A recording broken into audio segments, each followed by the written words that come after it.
Time is precious. The average person dedicates about 8 hours of each day or 9 hours of each day to work. That's including some kind of travel, some kind of commute. And most people sleep about 7 or 8 hours a night. In effect, we're left with about 7 hours of free time. But anyone with like a family or a relationship or other kind of interest knows that those 7 hours aren't necessarily free. There are other things competing for that time. Right now, my 7 hours are fairly safe. My life's quite steady, quite predictable. They're quite safe. So every morning I come here to this park in Pisa. I set up these rings. I do some strength exercises. I work in some new gymnastic moves. All the while in between during the sets, I keep my heart rate up with some boxercise, and then at the end I go over to the side of that river, the River Arno, and I stretch.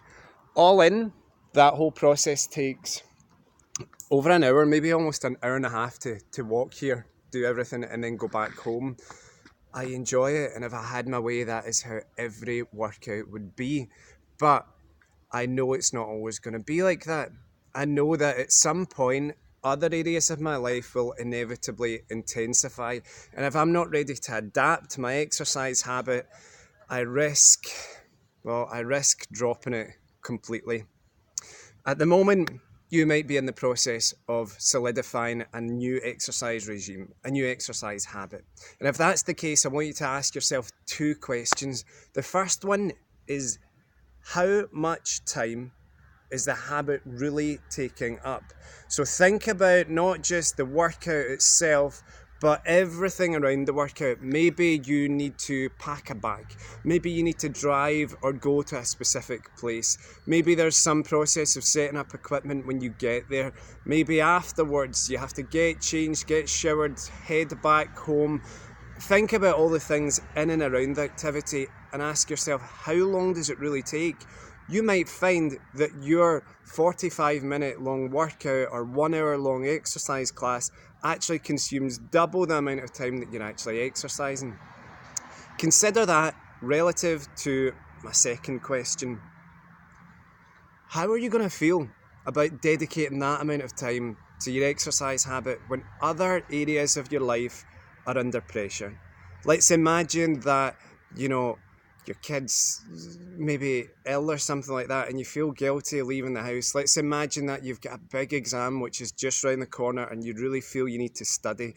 Let's imagine that there's a project at work and you need to do overtime. At that point, how are you going to feel about dedicating that amount of time to your exercise habit, given that a lot of the time you have to spend might not necessarily be workout, but just procedural stuff? Think about that now. Think about it now. Don't wait until the shit hits the fan, because inevitably some area of your life is going to intensify. How are you going to adapt your habit?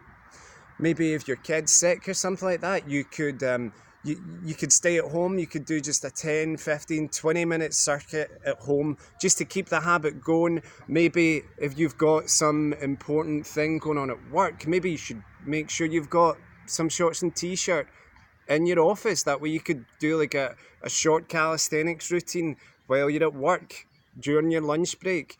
What if you've got like a big hand in for university or something like that? You don't want to spend an hour and a half, 2 hours dedicated to the gym.